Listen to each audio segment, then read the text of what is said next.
Hello. Two people beat me on here. Hi, guys.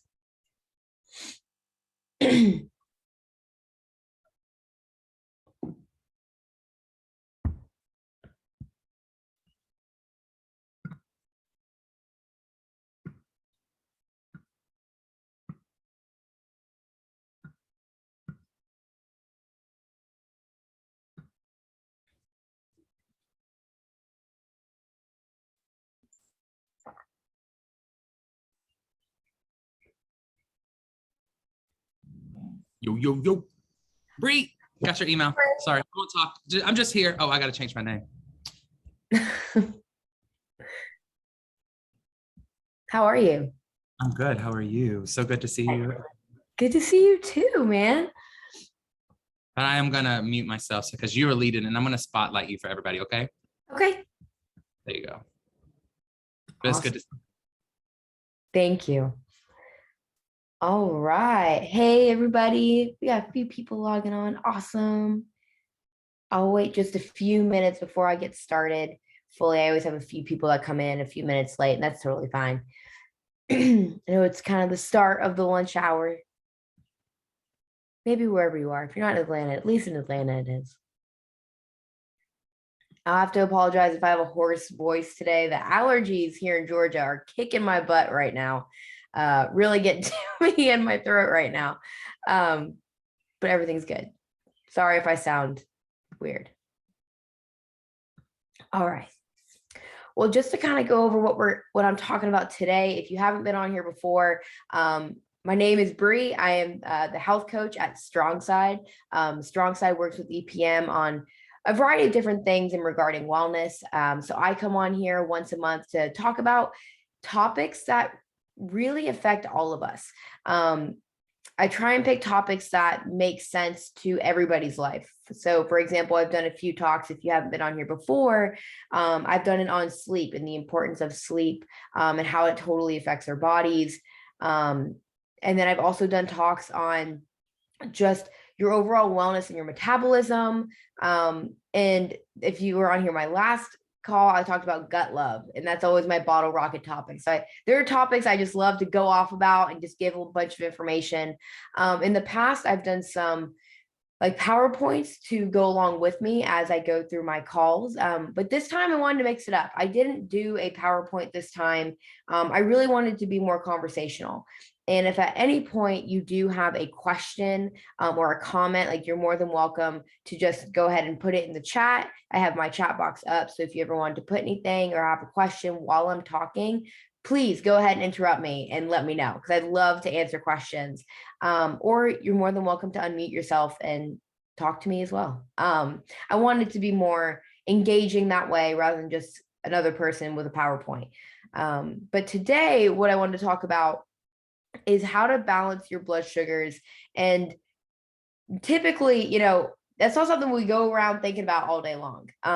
We don't just go around like, I wonder what my blood sugar is like today. It's not really what happens. But the reason I wanted to choose this topic is because of where we're at on the rise of type 2 diabetes in the country. About 1 in 10 people have type 2 diabetes. So that means that 10% of our population has it. 34 million Americans are now type 2 diabetics, and that's not including people who are pre-diabetic and on their way to become type 2. There are probably about 7 million people who are undiagnosed and have no idea.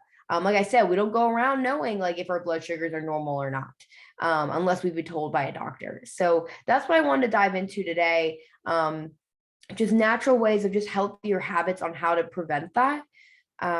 What I see a lot with many of my clients that I see, either in one of the clubs here around Atlanta or that I meet virtually is, someone in their family is diabetic.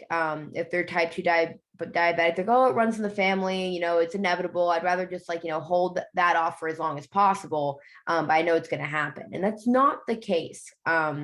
Unless you have type 1, which is another story. Type 2 is absolutely preventable. And it can also be reversed. We have a lot of control, more control than people know that they have, simply just by how they live their day-to-day life. And those are the little things that I wanted to go over today. And I see that we got more people on today. Beautiful. Got more people logging on. Cool. All right, great. Okay, so I'm just going to kind of dive into this. And like I said, if you have any questions, please just shoot it in the chat or just unmute yourself and chat with me. But with all of that, so I came out with these big statistics, right? Like what I just said before, over 34 million Americans have type 2 diabetes, and it's growing. It has no sign of slowing down. And so we need to figure out how we can slow down that train. And the few things that I'm going to go over today is, first of all, what we eat, obviously. We think type 2 diabetes, we think sugar, right? Like instantly, like, okay, right there. But it's more than that. I'll talk about like hydration. I'm also going to talk about our stress levels and what stress looks like on the body past just emotional stress. I'll kind of touch into like types of diets a little bit. Every person is different. So I don't like to sit here and I don't prescribe diets or anything, because every single person will react to food differently, because we were all made up of different genes and made up of different cultures, and that absolutely takes effect into how we react to things. What I wanted to start with is genetics first. So like I said, many of my clients think that it's inevitable that they're going to become type 2 diabetic, or that they're going to catch some other type of like heart disease, another chronic one that is also preventable and whatnot, or maybe high cholesterol runs in your family, or something like that. Now, those types of chronic diseases, it doesn't make it helpful. It's not helpful if it runs in your family. Let's just say that it's not helpful. But the way I like to think of it is, your genes load the gun, but your lifestyle pulls the trigger. So the way our genes are expressed, and that's actually the way science likes to talk about it, is our genes are expressed by what we eat. Our food and what we consume is information. So rather than just looking at it as like, oh, like food and it's fuel, right? Like we think of it as like, oh, it will give me energy and it will help me just keep moving throughout my day. I am hungry, I must eat, obviously. But if we look at it as information, like food is literally like code. If you know anything about technology, like code, like makes websites and computers, zeros and ones and all that stuff. Same thing happens when we eat food. So the type of food that we eat gives our body certain information on how it's going to be processed and how it needs to fuel our bodies. So when we can eat the right foods for our bodies, it will then tell our body to do different things. It will tell our genes and our DNA to express themselves differently. And that can affect you not only through what diseases you develop, if it's a chronic disease or whatnot, but even just how you feel on a daily basis. Maybe you suffer from things like chronic anxiety or depression. I definitely had a huge spell where I dealt with that. So obviously it makes sense that what we're eating affects our blood sugars, something that is directly correlated with sugar and fuel in our bodies. So the first one I wanted to go over, the baseline of what we consume is water. So what we are drinking and how we are hydrating ourselves. So the first rule of thumb is to drink half your body weight in ounces of water. And if you've been on these calls, you've heard me say that a few times, because water really changes the game for so many things. Just like how the earth is made up of 70% water, so are our bodies. And I don't think that's a coincidence. I'm pretty positive that's a reason. So, think about if the earth didn't have enough water on the planet.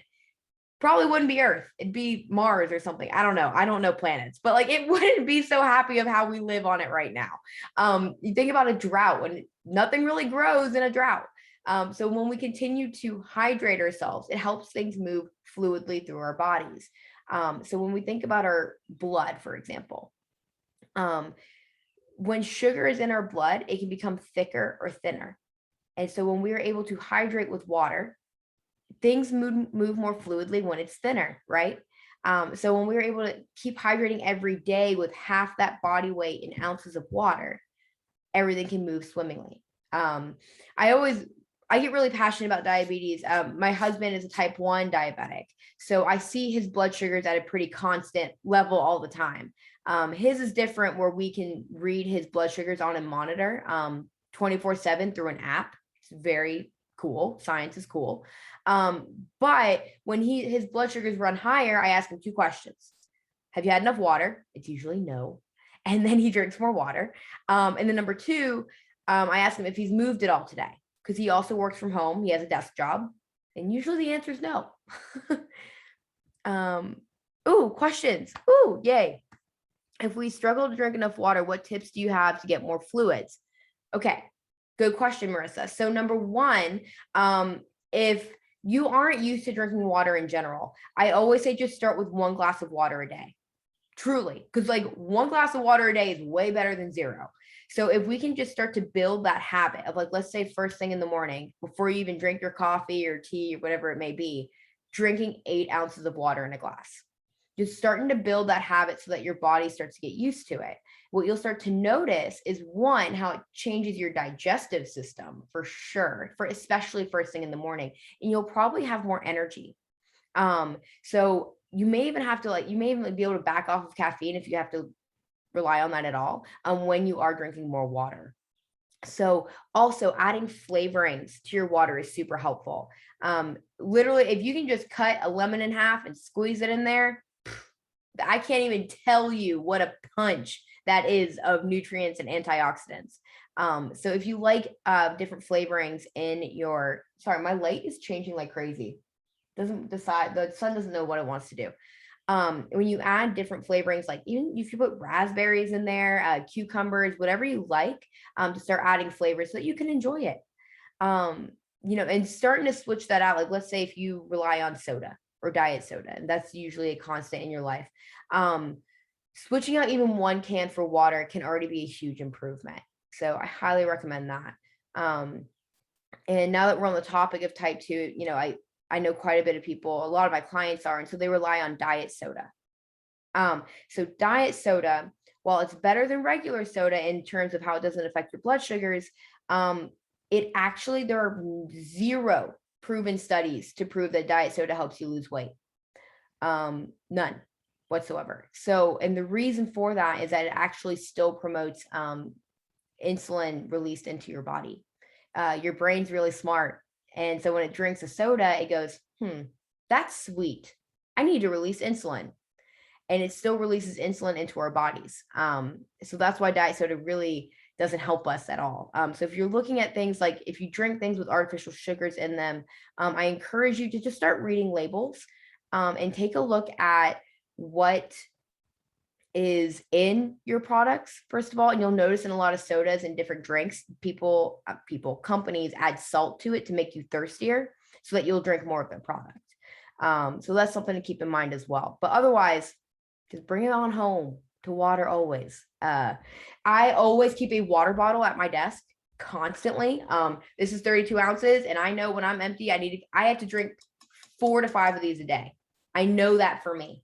So being able to have a constant, like this is like my constant variable. I know I just need to fill this up 4 times. I can literally mark it off. Yep. 1, 2, 3, 4 to be able to keep that up with your goals there. All right. Okay. And then I found out I am type 2 last year. Is lemon juice added to water okay? Or do I have to use fresh lemon? I would always recommend fresh lemon. The lemon juice is out of a little squirt bottle. You just don't always know what's in it. And when it's lemon juice concentrate, sometimes people can add sugars into that. And I keep saying people, but you know what I mean, like companies. So just go ahead and keep some lemons in your fridge. I just cut one in half and I squirt it in there. I leave the other half in the fridge ready for me to then go and squirt it the next day. If you enjoy that. So totally okay for that. And I completely agree. 1 cup of hot water, half lemon squeeze juice, teaspoon of honey, and a teaspoon of apple cider vinegar. Love that. 1 cup every morning. It's awesome. That's awesome, Nicole. That is fantastic. My husband actually uses a teaspoon of honey in the morning when his blood sugars are dropping. He'll actually put that into his coffee. That's amazing. So many beautiful things filled with antioxidants in there. Go you. That's awesome. So, okay, that's water and hydration, which I love to talk about, obviously. Okay, so moving on. As I was saying earlier, so those two questions that I come down to when I ask my husband if his blood when they're high, have you had enough water and have you moved? So let's talk about moving. As many of us sit at our desks, I also sit here, even though I am a fitness coach as well and I coach classes, I spend a lot of time behind my desk when I am working on projects and content for StrongSide. So I'm sitting here all day and you start to feel really groggy and exhausted, right? More often than not, our metabolism is starting to take a little bit of a slowdown. Our hormones are slowing down and our blood is kind of moving slower. Not everything is up and running like a fast oiled machine. Like, when you get like those endorphins after a run, it's totally different than when you're sitting in front of a desk all day. When you're sitting all day, I highly recommend setting alarms for yourself on your phone to remind you to move. Now, I'll be honest, I get guilty of like, I've set my alarms and I just hit snooze and I keep working. It totally happens. But when you start to change your perspective and your priority around movement. So sometimes it's too convenient. I say like, just get on the floor and stretch. Well, the floor is always going to be there and I can probably always stretch. So I put it off like, I can do that later. Oh, I can do that later. But when we start to think of fitness and movement as your duty, it is your priority. It should be your priority for your health because ultimately you're responsible for you. And so I get really passionate about movement and fitness in general, but it is something that our bodies are meant to do. So it makes sense that when we're not moving, when we are stationary, that our bodies start to do all these other really weird things and not perform as well and function as optimally as we'd like it to. So even just doing a 5-minute stretch on the floor, I don't know if you work from home or if you are in the Atlanta office, I know StrongSide does the morning classes there Monday through Thursday with either Coach Brindley or Coach Mitchell. They are awesome. Or we do the Zoom classes at 7 p.m. Monday through Thursday as well. Those little bits of movement, whether it's 30 minutes or an hour a day, 30 minutes being the bare minimum, that goes such a long way in starting to build into these healthier habits of preventing type 2 diabetes or reversing type 2 diabetes. Because ultimately, when we can keep our blood circulating through our bodies, it circulates faster and more efficiently when we move. So moving through this also helps bring down our A1C. And if you are pre-diabetic or type 2 diabetic, you probably hear your A1C a lot from your doctor of where it's at. But even just going for a 30-minute walk, or if you're just now getting into it, just like walking your dog, or if you have a goal of just walking to the stop sign at the end of the road and coming back, goes a really long way better than just sitting at your desk. For example, so my husband's like, okay, yeah, I've had enough water. I'm like, okay, have you moved? And he's like, no. And I'm like, all right, cool. You need to move. So truly, as soon as he walks out the door and gets down the block to the corner where our stop sign is, his blood sugar starts to trend downward, like that, just because he got up and started moving and getting his heart rate going. So that goes a really long way. And if you need any other sort of tips with that, or maybe, you can't make the Zoom class at 7 p.m., or maybe you're not in the Atlanta office where they have those classes, on our YouTube channel, the StrongSide YouTube channel, we have 30-minute little classes on there as well that we brought out during COVID. And they are simple movements that you can do at home and get a good workout in. And if you don't have weights, that's totally fine. You can literally make weights by putting like water bottles in your backpack type of deal. There's lots of different ways to get around it.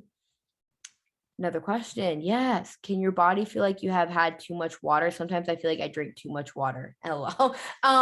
So it's very rare to over drink water. It can happen, but unless you're drinking like 2 times your body weight, it doesn't normally happen. But I always say, just keep a gauge of where you're at with water, Nicole.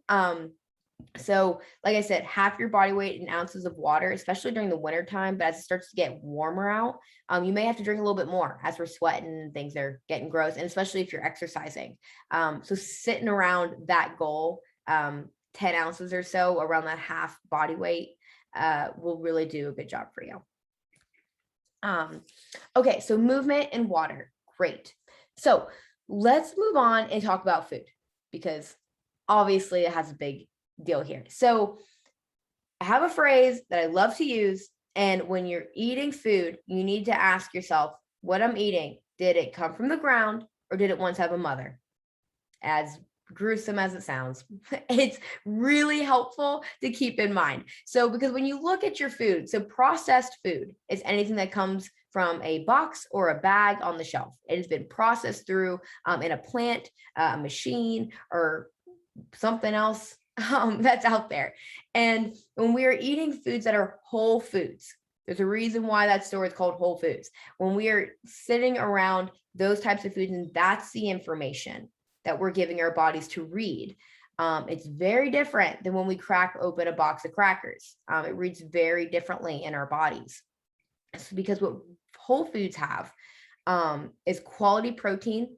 It has all of the essential vitamins and nutrients that we need. And it has fiber, which I'm going to go into in just a second. But that's all the roughage and things that our bodies take a longer time to process in our bodies. And that's a good thing. And we can slow down how the food is processed and broken down in our stomachs. It actually is a slower release into our system of the sugar into our blood, meaning less high blood sugars. So, for example, it's very different if in this, notice how I haven't talked about calories. That's not what I'm talking about here today.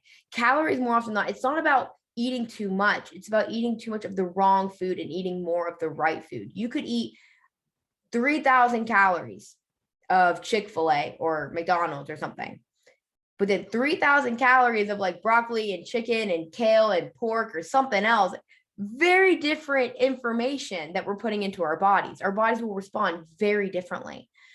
So when we start to look at it as information and fuel and add more things like vegetables, and when we're not afraid of things like protein and healthy fats, that starts to give us a different blood sugar ratio in our bodies. So the next thing I want to talk about too, in regards to macros, I don't want to spew out too much information because I will go there. So, but when we look at the food as information and it's read as a protein, as a fat, or a carb, those three guys, what happens is carbs are the things that spike our blood sugars, whether they're complex carbs or simple carbs. So simple carbs are things like simple sugars. So something that it's quick fuel, like we consume it, it goes right into our bloodstream. Woo, like let's go. You'll see simple carbs in things like cake, but you'll also see it in things like fruit. And the natural fruit sugar is extremely helpful to give us energy that we need right now. Now, when it comes to complex carbs, those are things like different vegetables that have a lot of fiber. So things like leafy greens, broccoli, cauliflower, carrots, sweet potatoes, you name it. Those are complex carbs. They take a longer time for our body to process through it. Therefore, it's a slower release of sugar into our bloodstream, meaning our body can keep up with it. When we consume, let's say we have a piece of cake, which is just all simple sugars and carbs, which I'm not saying don't enjoy cake. You can enjoy cake every once in a while. Don't think that. But when we consume that, our blood sugars go whoop right up and then they come crashing back down. Think about any 5-year-old you give ice cream to. They go off the walls and they come crashing right back down before you know it in the back seat of your car, right? So that's because their blood sugars went up and right back down. Same thing happens to adults when we consume it. We just may not be running around screaming, or maybe you are. I don't know. But now when you look at something and you eat, let's say just a whole bunch of broccoli.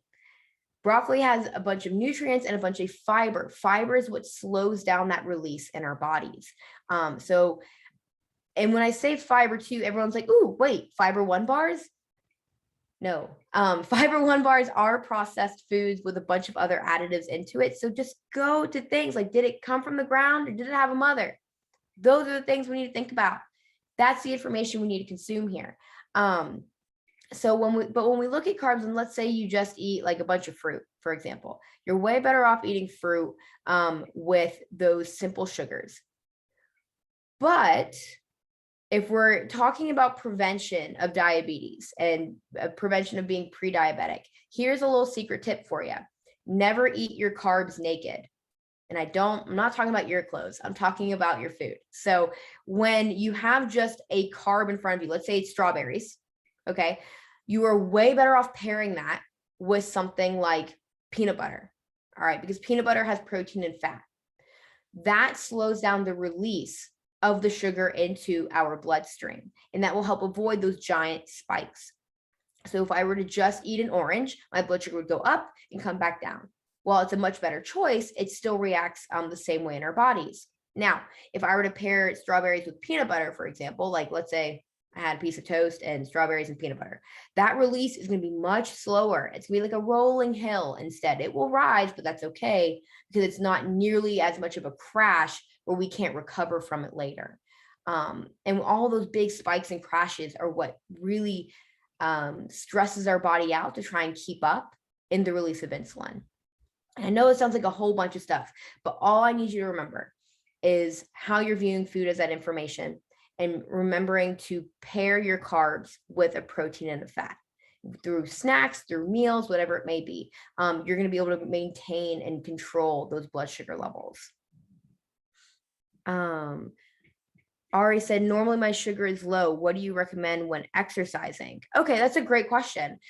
So a lot of people have a lot of questions around blood sugars and exercise in particular. So doing like a pre-workout meal. So when I was just talking about simple sugars, that's fuel that we want to use instantly, right? So before a workout, before exercising, if we can pair protein and a simple sugar. So my favorite go-to is to prepare, I make a blueberry smoothie with protein powder in it. So I'll take I think it's about maybe a cup and a half of frozen blueberries. I'll put 1 scoop of protein powder, really whatever flavor I got. It's usually vanilla. Put that in there. I'll use some almond milk. I'll put cinnamon in there. I love that smoothie, man. I put maybe just a tablespoon, a bit of pure maple syrup. And then I like to put some peanut butter in there as well. So like a tablespoon of peanut butter, excuse me. So I have my simple sugars, my protein, my carbs, where it's going to be enough sugar to help keep my blood sugar up while I'm exercising. But at the same time, it's not totally spiked up and then right back down by the end of it. That protein, those fats are able to help keep me nice and steady throughout my workout. Now, if you're in your exercise, in your workout, and you're like, oh, my blood sugar's dropped, right? I've seen that happen quite a few times where people look a little white in the face, like they're going to pass out. I like to keep little applesauce packets on hand. So if any of you have kids, like you've probably seen the little squeezable applesauce packets that you can just slurp up real quick. Those are excellent in bringing your blood sugars back up, and that you can have access to organic, natural sugars as well. I get one right now. I think it's like Target's brand, but it's like Good and Gather organic applesauce. And I keep those on hand, especially when I go to the gym with my husband, because his blood sugar drops. And so he just slurp those up and he's ready to go right back up. But it's instant because that is a simple sugar. Okay, I know that was a lot of information. You're so welcome. Okay, so in talking about diets, and everyone loves to ask me right away when I start talking about these types of things, should I be on keto? Okay, so with keto, it works for some people and it works for others. Like I said, everybody is different. Okay, so if you want to experiment with how different carbs affect your body, I recommend grabbing a journal and keeping track of what you eat every day and how you feel. So literally, like, this is what I ate. This is how I felt afterwards. And that can really be a great way to mirror of what's going on in your body. Because sometimes we're just eating and we have no idea how we feel. We're so busy, we're working, we're just trying to slurp down food where we can because we're running a million miles a minute. But when we actually eat and write down what we are eating, we can start to see a correlation of what our bodies react to better or not. Now, in regards to keto, there's kind of 2 ways you can do it. There's clean keto and there's dirty keto. So clean keto is when you focus on proteins and fats and vegetables. It does not mean 0 carbs whatsoever, but those carbs that you do take in are complex carbs like vegetables. Now, when focusing on proteins and fats, you eat lean, eat cuts of meat like chicken, grass-fed steak, fish, whatever it may be that you enjoy. But it does not mean that you can eat endless amounts of bacon. People, I'm telling you, are dipping things in bacon fat and eating it. That is not the healthy way to do keto. When we talk about healthy fats, we're talking about avocados. We're talking about different nuts and seeds, fats that you can get in different cuts of animal meat from time to time. So things like salmon, they have omega-3s in those healthy fats as well. Those are the fats that we want to emphasize. So the reason being, fats and proteins don't spike our blood sugars. You could drink a liter of olive oil and you will not release any insulin, zero. Now, don't do that, but you see my point. So that is why, like, eating things like olive oil and avocado oil and cooking with those types of healthy fats can go a really long way in bringing down our blood sugar levels. It's also anti-inflammatory. So that's a whole other topic that I'm not going to go down a rabbit hole with. But so that's why it's super important. Now, when I talk about foods as well, I like to tell people, don't do the sumo wrestler diet. So the sumo wrestler diet truly is it starts as these little people, like they're not born sumo wrestlers. You know, they're like normally average sized human beings. But when they start to train to become sumo wrestlers in China, they eat, I don't know how to pronounce the name of the meal, but it's a giant prepared meal, large quantity. It's not bad food. It's not like they're hammering down Big Macs. It's not at all what's happening, but they're eating large quantities of healthier food, you know, rice, vegetables, different cuts of meat, things like that, all at once. And then they take a nap right afterwards. And that's on purpose. That's not a mistake. So this leads me into when we're eating in relation to bedtime. So what happens when we eat right before bed? That is the time where we rest and digest, but it's also when we store our food. So when you have type 2 diabetes, more often than not, it's because like you may be a little overweight and you need to start cutting back on, your doctor would normally tell you to start losing weight, right? Well, one easy way to start doing it is to eat a few hours before bedtime so that we aren't going the same route as, you know, the sumo wrestler diet, because they do that on purpose, because when they eat, they then go to sleep, and that's when our body stores all of that information. It's not being used as fuel anymore. You know, we eat during the day because we need to keep going. We need to keep moving. We're not eating while we're sleeping because we don't need that fuel while we're sleeping. We're resting. So even making sure that we're not eating maybe an hour at least before bed, ideally 2 hours before bed, to give our body some time to digest it, use the fuel it needs while you're still awake. You need to blink and move and get your kids to bed and get everything prepared. That's energy that we're using. Makes sense why we need to eat. But giving ourselves an hour or two before bed to digest that food goes a really long way in helping prevent not only the weird blood sugar elevations while we're sleeping, but it also helps regulate our hormones, and then we will store less fat while we are sleeping as well. So I always thought that was really interesting. And also what I forgot to mention is after that meal that sumo wrestlers consume, they also drink like a big ton of beer as well. And I know a lot of us, when we go out drinking and everything else, all we want to do is sleep. When we sleep, all we do is then store all that information as fat, which is not ideal. So something to think about. So when we're leading up to bedtime, starting to structure your day, you know, it doesn't have to happen all at once, but if you can start to eat dinner a little bit earlier, inching it by like 10, 20, 30 minutes alone goes a really long way in helping your body process it and then not have those weird insulin spikes while we are sleeping. That doesn't need to happen. We don't need it to happen then. We don't need that until the morning when we break our fast. So that kind of leads me into fasting. A lot of people ask questions about fasting when it comes to diabetes as well. And this is where I want to start to talk about meals and snacks. Okay, so I just talked about dinner, but let's talk about the other meals of the day as well. So breakfast, lunch, and dinner, 3 solid meals. Ideally, if you're fighting type 2 diabetes, or if you are pre-diabetic, the ideal way to start, typically, to start eating is to do 3 solid meals a day. And that's because those bits of time in between the meals give our bodies plenty of time to regulate our blood sugars and actually catch up with how much insulin it's put into our bodies. So for example, if I eat breakfast at 8 a.m., my goal would to be not to eat until about 11:30, 12 o'clock. Because in that time, my body has digested my first meal. It has used that fuel and my blood sugars have returned to a normal level. Because when we eat, our blood sugars naturally rise, whether you're diabetic or not. It just naturally happens. But ideally, we want them to come back to a normal range before we spike them back up again. That puts way less stress on our bodies.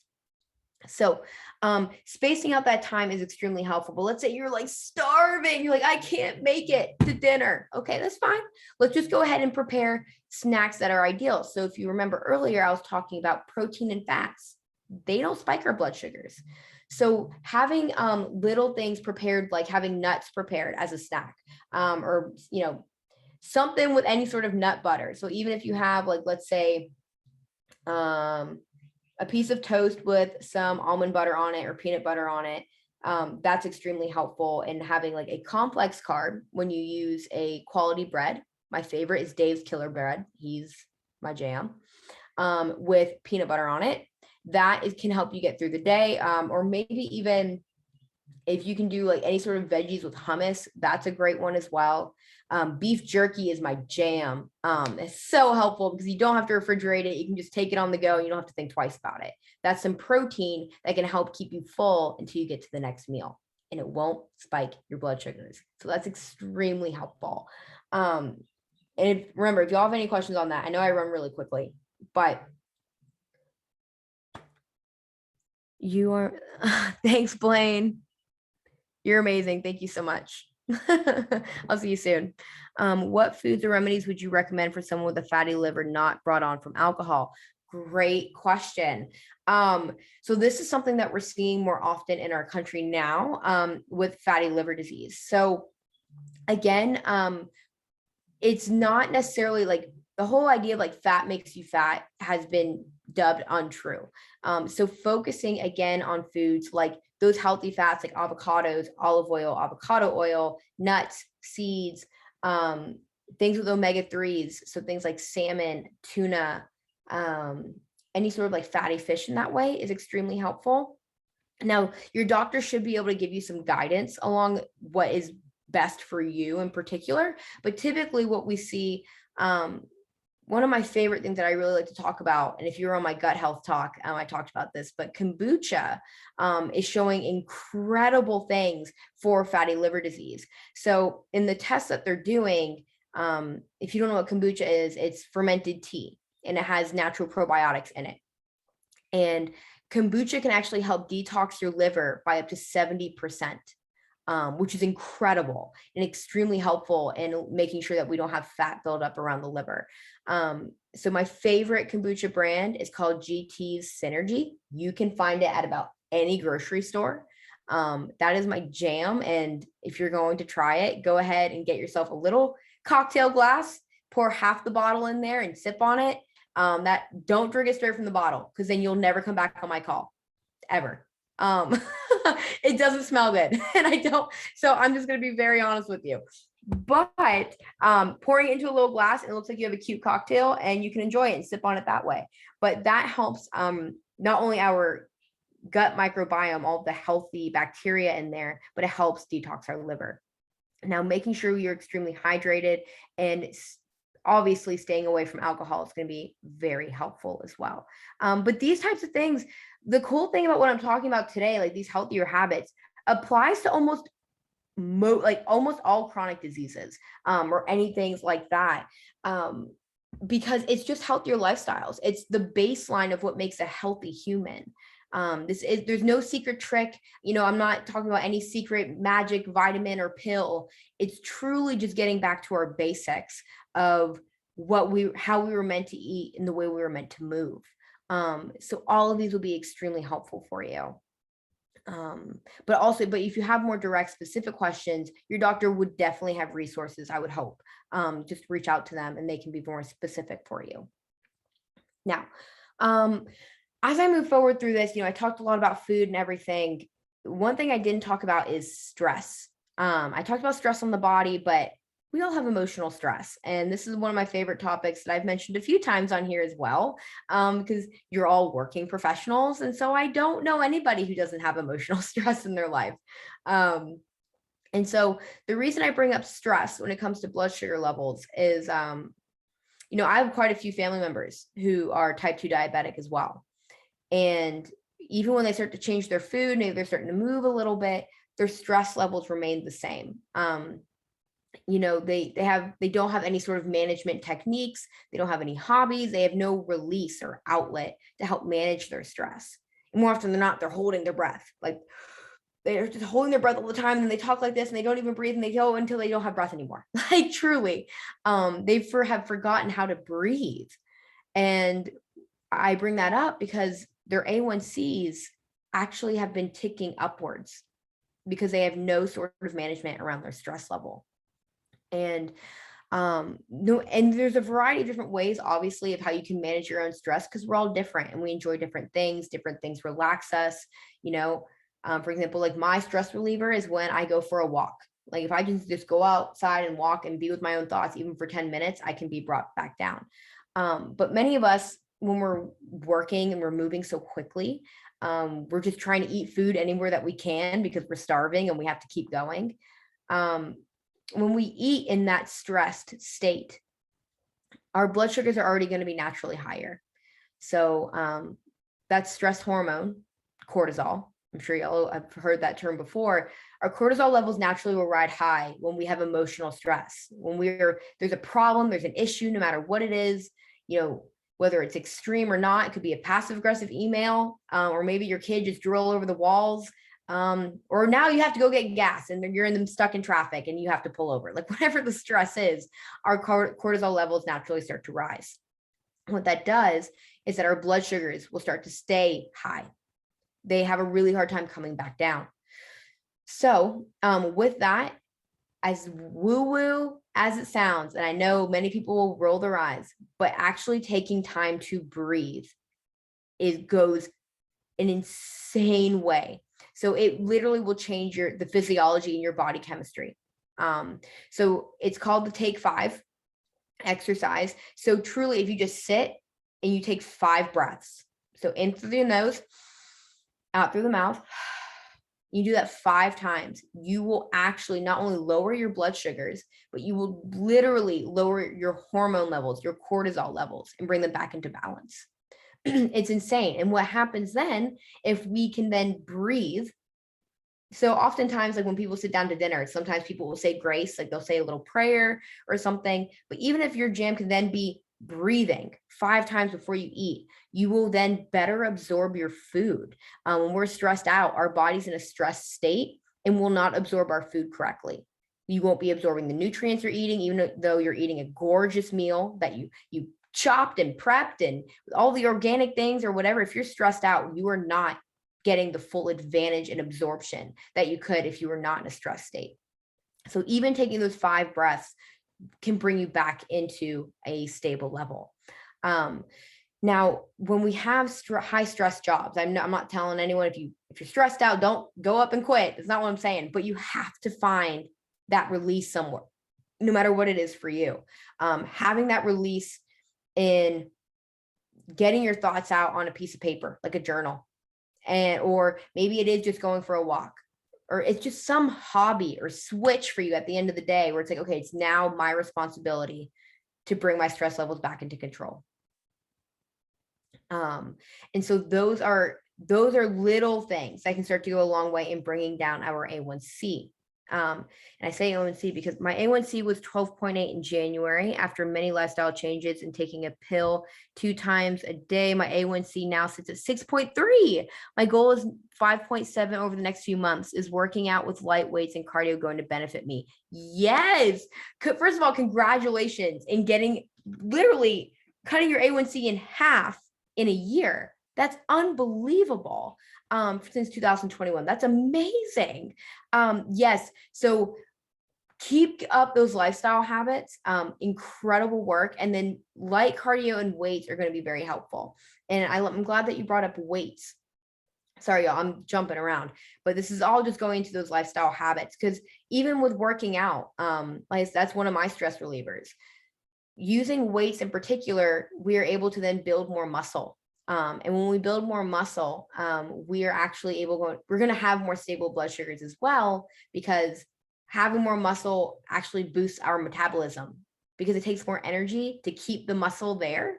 So our bodies will burn more with us just chilling and resting, just like sitting here right now, which is incredible. And the cardio is very helpful, like I said, getting moving and bringing those blood sugars down alone. So keep it up. That's beautiful work. Wow.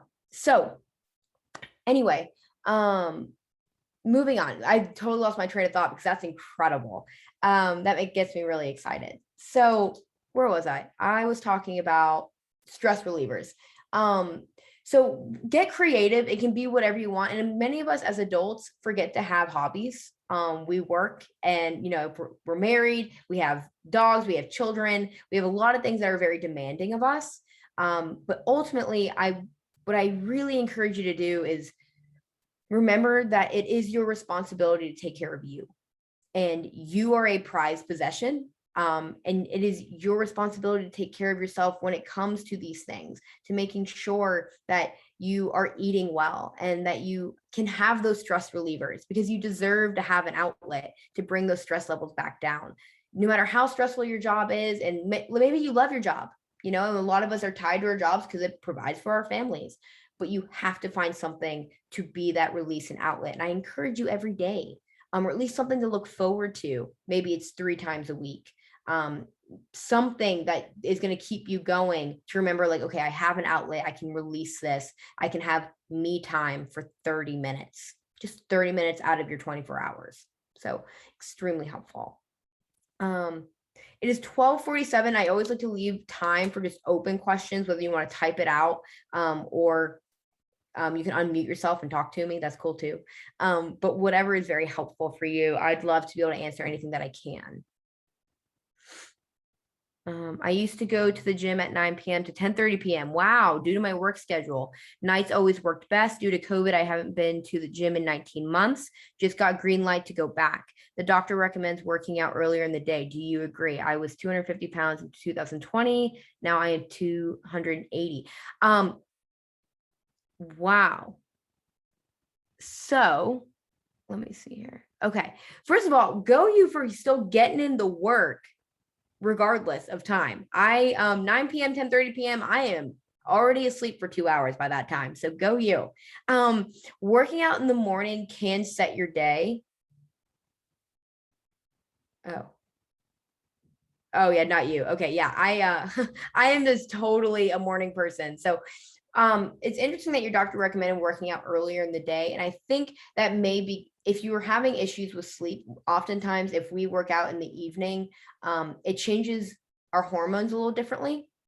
So some people work better at night. Some people work better in the morning. It's totally what works best for you. But at night, sometimes if we work too late in the evening, it can mess up our sleep schedule. So when we have those cortisol levels higher in a good way, when we're exercising, those endorphins are going, we have a little more energy. We often don't go to bed right away. We actually are up for another hour, maybe hour and a half. Maybe we eat something. So it kind of throws off our nighttime routine, and how our body is meant to be resting at nighttime. Now, working out in the morning, again, it's what works best for you. I find that people they have more energy and they get their blood flowing and moving earlier in the day, helps them, especially when in regards to blood sugars. For example, when my husband moves, if he can't get his workout in, like going to the gym in the morning, he makes sure he goes for a walk, or else his blood sugars will ride higher the rest of the day. If he doesn't get that movement in right away, because he went from sleeping all night and resting, not moving, which is important, but then still not moving until he goes to the gym at like 4:15. So that blood circulation in the morning is very helpful. So if you wanted to break it up, if you enjoyed working out in the evening, you don't have to give that up, but making sure that you have some sort of movement in the morning as well, just to get everything moving and going with your metabolism, I think would be very helpful. But again, man, people who work out in the evening, God bless you. I cannot.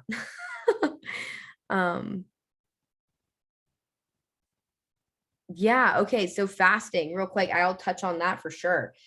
So fasting is an interesting topic, and, there's a million different ways to go about it that make people feel good or bad. There's a way of eating in an 8-hour window. You get all your food in 8 hours and you fast the rest. I say, if you've never done it before, and you want to experiment with it, there's a really easy way.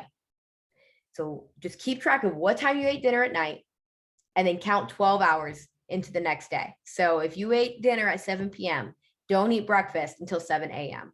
That 12-hour fast alone does really beautiful things for your body and your blood sugars. It gives your body a rest from having to produce any more insulin. It gives your body time to put all of its energy towards restoring any cuts, bruises, wear and tear that we have on the daily. It can focus on repairing different things in our brains because we get different toxins and things that build up in there. So the energy is going to be placed elsewhere rather than just digesting your food and having to release insulin.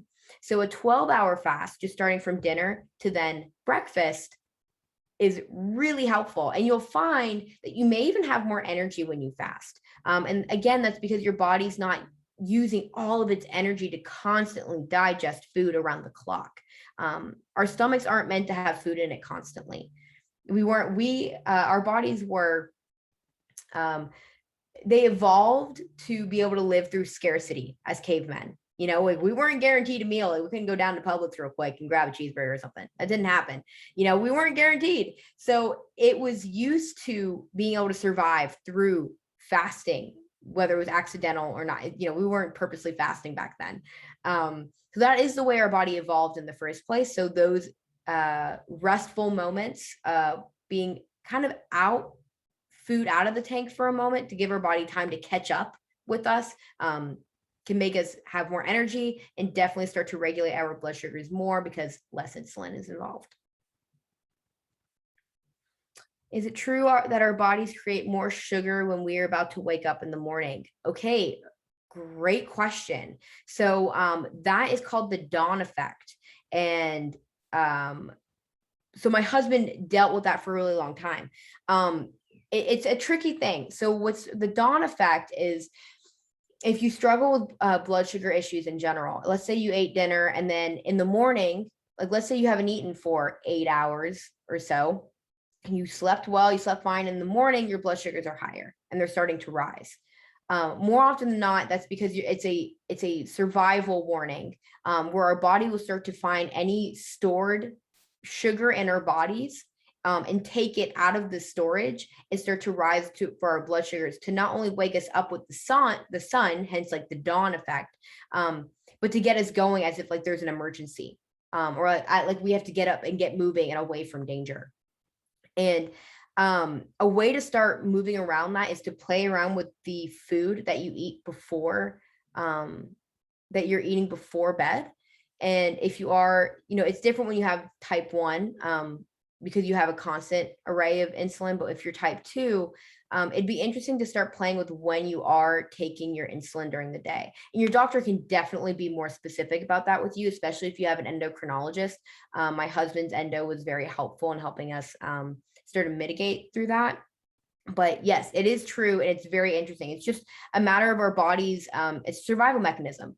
Oh, okay, the sun's starting to rise. I have to start to get moving. I'm starting to get a little stressed out. Let me start to rise my blood sugars, because blood sugars are supposed to get us moving really quickly. So good question. Awesome. I'm glad you're working with an endo. It's super helpful when you are working with a specialist. Those guys know a lot of information. Hormones are a whole symphony, and one little thing could throw it off. So I'm glad we got the specialists out there. All right, great questions. And if there aren't any other questions, we can wrap it up, but going once, going twice. When am I doing this again? Good question. So I am on here every month. So I have to get with Blaine. I schedule it with him, but it's usually about the third week of every month. So it'll be about the third week of April. I'll be on here. And if you guys have any recommended topics you'd like me to cover that can be helpful for people across the board, shoot me an email. I'm going to put this out to all of you, but shoot me an email of things that you'd like to know about. Because I come up with these topics based on like what I see with my clients, what I get the most questions on, what I work with the most with my clients here in the club or virtually. And I'm always loving all these cool topics. And I'm glad that y'all were able to interact and ask me these questions. It's great. So shoot me an email if you have any specific questions on blood sugars or about health coaching or fitness things at all. Just let me know. And if you have recommendations for the next call, please shoot me an email and I'll see what y'all come up with. And I'll be here. A call for picky eaters. I used to be one. I can help.